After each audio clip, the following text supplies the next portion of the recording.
चाह करके कोई भी कार्य, तो वो चाह जो शरीर और भोग और दूसरे का अहित इससे संबंधित हो तो जान लेना कि ये वासना है। शास्त्र विरुद्ध आचरण वासना होती, उपासना होती। और भगवत प्रेरित जो बात होती है वो शास्त्र प्रमाणित होती है।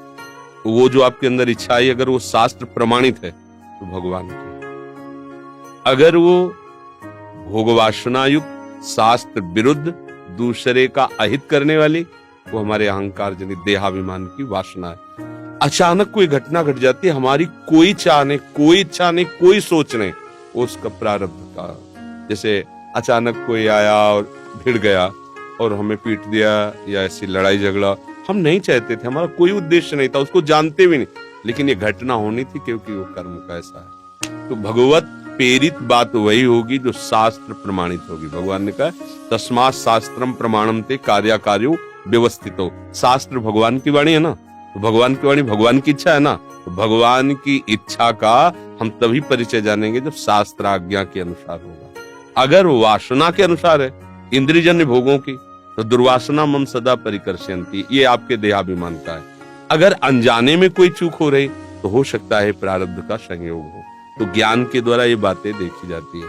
तो अब इसमें विवेक बहुत सावधान हो, इसका निर्णय किया जा सकता है कि हमारी वासना है कि हमारी उपासना तो भगवत इच्छा है कि ये अचानक कोई प्रारब्ध की घटना थी, ऐसा घट गया, वो देखा जाता है उसमें। जैसे हम एक बार बताया भी है कि श्री जी के पात्र मार्जन करने के लिए रज लेने के लिए गए, तो रज बहुत सावधानी से ली जाती है, जिससे ऊंचे में ऐसे कि कोई लघु शंका न किया हो, क्योंकि श्री जी के पात्र मार्जन करने तो झाड़ियों के नीचे से ऐसे थोड़ी रज, तो फावड़ा ले गए थे, एक डलिया ले आए, महीना 15 दिन चली। तो खोदना यहाँ चाहते थे, लेकिन ऐसा हुआ कि यहाँ खोदें तो अच्छी रज मिलेगी, ऊपर के हटा के नीचे के। जो एक फावड़ा मारा, 2 खन खजूर होते हैं जिनके कई पैर, मतलब सैकड़ों पैर होते हैं, उनको क्या खन खजूर ही तो कहते हैं। हाँ, वो दोनों कट गए। बहुत पश्चाताप हुआ। फिर हम विचार किया कि इसमें मेरा क्या दोष है, अंदर से तब शांति मिली। हम तो यहाँ खोदना चाहते थे, लेकिन यहाँ कौन ले गया, उसको प्रारब्ध, और एक ही फावड़े में उसको दोनों कट गए। अब उस चीज का इसमें कहीं हमारी ना इच्छा ना हमारा किसी भी तरह का भाव, और खोदना भी वहां नहीं चाहते थे, लेकिन उसके प्रारब्ध ने खुदवाया कि हाँ ऐसा। तो ये बात है कि एक यंत्रवत शरीर ने वो चेष्टा कर दी और उसका जीवन शांत हो गया। तो उसमें मेरा कहीं कोई भी, ये घटना घटी प्रारब्ध से।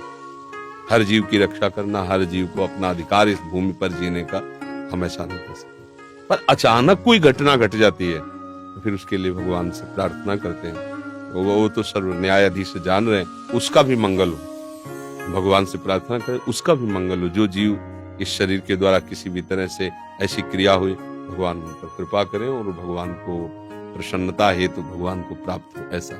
लेकिन वासना युक्त और उपासना युक्त और प्रारब्ध युक्त, इन तीनों को बहुत सुंदर विवेक वाला समझ पाएगा, नहीं समझ नहीं पाएगा कि हमारे अंदर वासना से प्रेरित बात आ रही, कि भगवान से प्रेरित बात आ रही, कि प्रारब्ध से प्रेरित आ रही। जैसी हो भवतव्यता तैसी बने सहाय, आप ना आवे ताही पर ताही तहां ले जाए। घटना घटनी आपको अमुक जगह, आप तैयारी करके इधर जा रहे हैं, अचानक विचार बदला कि इधर तो जाना, उनसे मिल लेते हैं, फिर इधर मिलके चले जाएंगे। विचार पक्का हुआ, वहां गए, बीच में घटना घट गई, क्योंकि वहीं घटनी थी, आपसे घटनी थी, आपका उसमें ये प्रारब्ध घटना है।